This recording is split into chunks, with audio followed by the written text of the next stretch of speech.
Welcome to our second minor prophet, Joel. Joel, I'll read a little in the Greek and we'll go through the chapter. Logos Kyriou os agenithi pro sioil ton tu vathuil.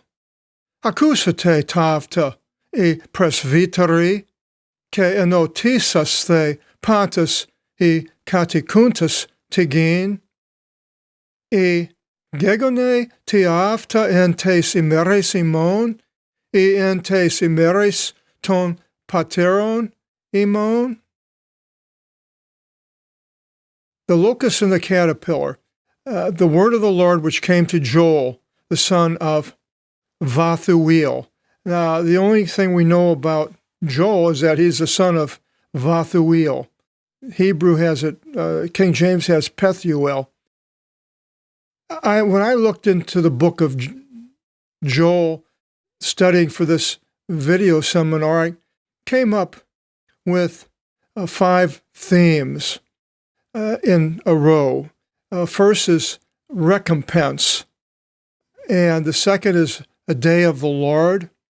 Third is the pouring out of God's Spirit, and then the valley of Jehoshaphat, and finally, redemption. The time of Joel, well, we only know his name, but Jehoshaphat, the 4th king of Judah, is mentioned as far as the valley of Jehoshaphat. Well, the valley of Jehoshaphat could have been a long time later, so that doesn't help us a whole lot. We just know it's not before then. And it mentions in the book elders, Zion, a temple, and priests. And then we'll go through the book, we'll try to figure out maybe the time that this was happening. But the book is mainly apocalyptic. It has to do with a future time. It could be the near future to the time that it was written. As far as these prophecies that are in the book of Joel that were fulfilled shortly, or they've been fulfilled before our time. And then there are the future prophecies that were fulfilled. That was in the future from this time that it was written. And then there's the future unfulfilled prophecies that are going to still occur. And it begins in verse 1. The word of the Lord which came to Joel, the son of Vathuil. Hear these things, O presbyteri, the elders, and give ear all the ones dwelling the land. So the land, Israel probably, I'm sure, have such things taken place in your days or in the days of your fathers. Now, he's prophesying something that's going to be unique for them at that time. And concerning them, describe to your children and your children to their children and their children unto another generation, which could very well be this book of Joel. So people that today still reading the book of Joel. In verse 4, the things remaining of the caterpillar, the locust devoured. So campis and acris, and the things remaining of the acridos, the locusts, the grasshopper devoured, and the things remaining of the grasshopper, the blight devoured. So now we have the land is being devoured, and that could be almost any time that all these things have happened. So that doesn't tell us a whole lot, but except the destruction of the land and the food supply, pretty much. In verse 5, it says, sober up, O ones being intoxicated from their wine. Weep and wail, all drinking the wine into intoxication, for it was lifted away from out of your mouth. Now, is he talking about the elders, people in Israel? It doesn't really say, or is he talking to anyone that's listening that fits the description. Well, I think that's probably the case.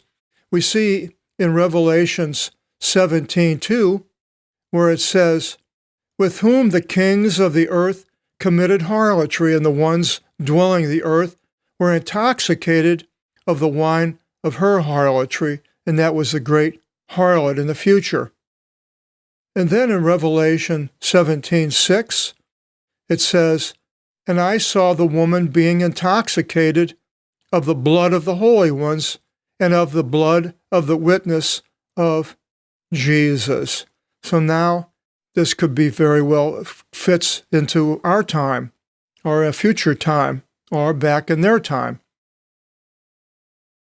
And then it has, for a nation ascended upon my land, one strong and innumerable. Well, many nations have come against the land of Israel, but the ones that did the most damage were Babylon, which this may be referring to, which is a near prophecy that has been fulfilled yet, as far as Joel hasn't seen this destruction by Babylon, but it could be talking about that. Or it could be talking about later a far prophecy that was fulfilled, and that was by Rome, destruction of Israel. For a nation ascended upon my land, one strong and anew. His teeth are as lions' teeth, and his molars as cubs. Now, who that could be from that description could be either one of those.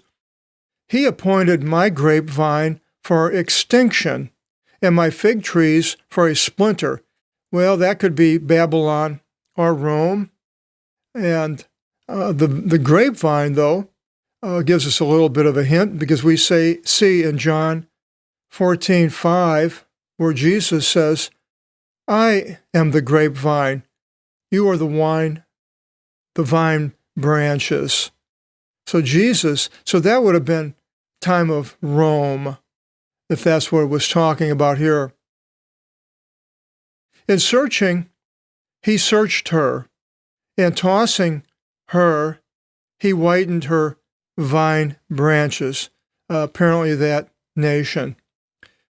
Wail to me over a bride being girded with sackcloth, over the husband of her virginity. Bad things are going to happen to these people, and Joel is bringing this out. The sacrifice and the libation offering have been lifted away from out of the house of the Lord. Now, that happened in Babylon. The people were taken. The temple was destroyed. Happened at the time, for the Romans, the time of Christ. And the libation and the sacrifice have been obliterated. Well, they have been. They haven't reinstituted either one of these for over 2,000 years. Today, when Israel is a nation, again, we still don't have the priesthood or the temple. Mourn, O priests, ministers of the Lord, for the plains languish. That would be the land. They languish, so apparently no food in the plains, food for the animals or for humans. Mourn, O earth, or it could be land here, for the grain languishes. And the wine was dried up, and the olive oil was lessened. Now, in the book of Revelation, we get into that, where all the different foods of the earth are destroyed. You can go into Revelation, and towards the end, it talks about that. The farmers were withered, so there's no farming. Wail for your possessions. Now, today, there's a lot of growing in Israel. It's one of the top fruit producers of the world and exporters.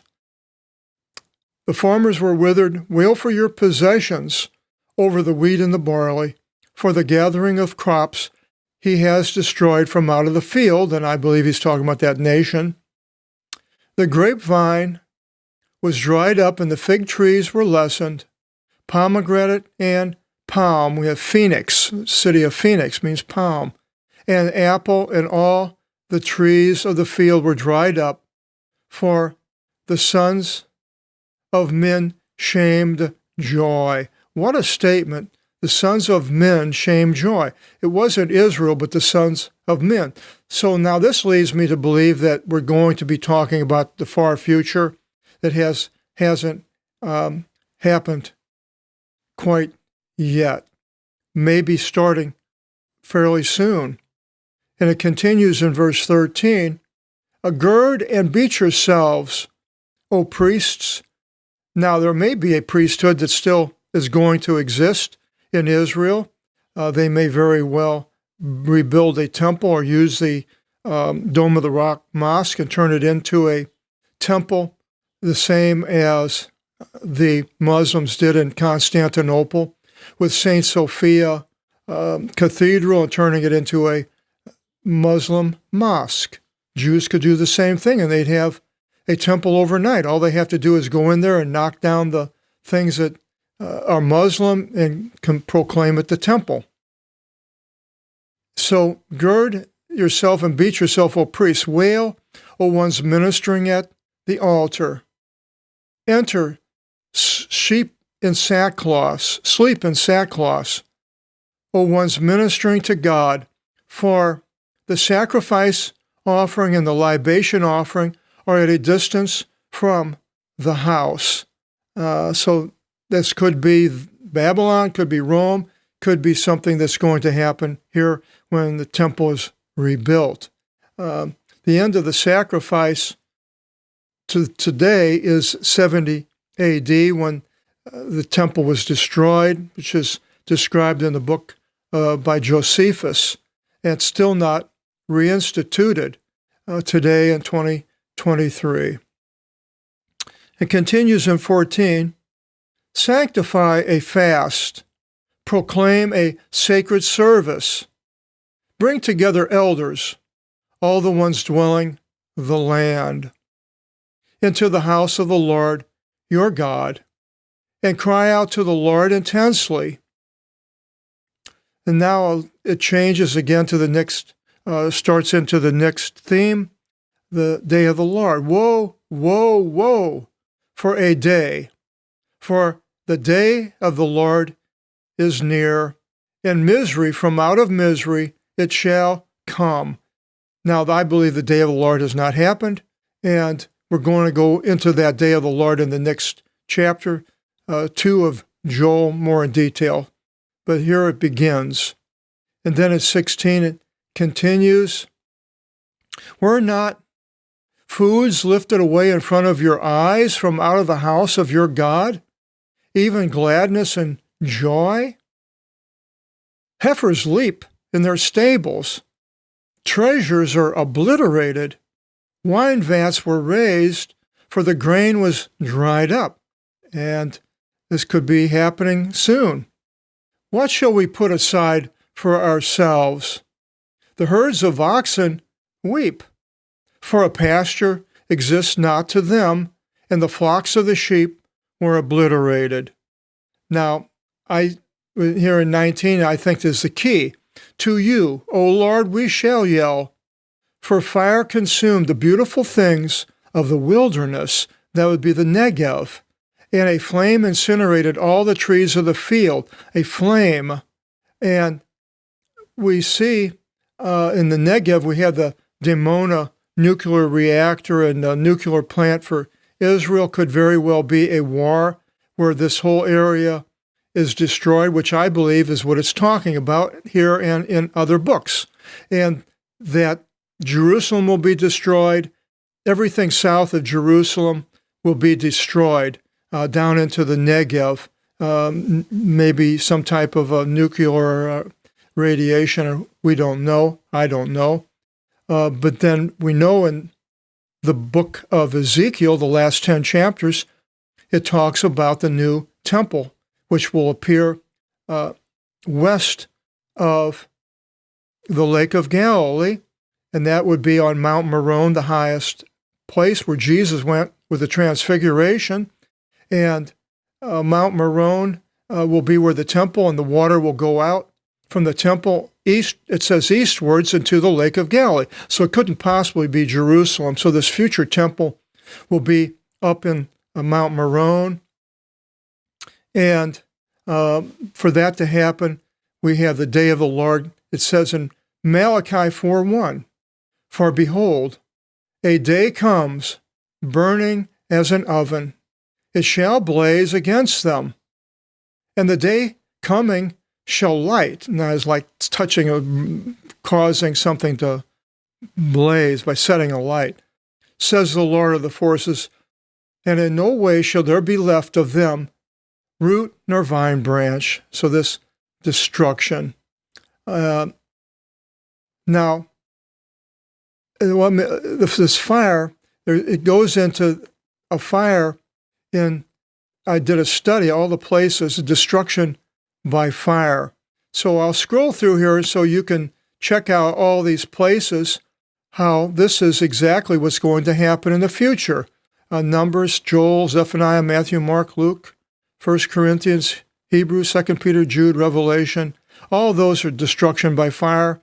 And then it relates to fire to God's actions in Exodus and all these places, Deuteronomy, Numbers, 1 Kings, 2 Chronicles, Malachi, Matthew, Luke, Acts, and 2 Thessalonians. And then it continues in 20, it finishes it up. "And the cattle of the plain looked up to you, for the releases of waters were dried up, and fire devoured the beautiful things of the wilderness." So the first part of Joel, we have a retribution of God's destroying either Israel or the future of man, and then the second is the day of the Lord, which it referred to. But in chapter 2, we'll go more into detail, or Joel will go more into detail, explaining to us what this day of the Lord is all about. I hope you join us in chapter 2, next video seminar, and until then, God bless.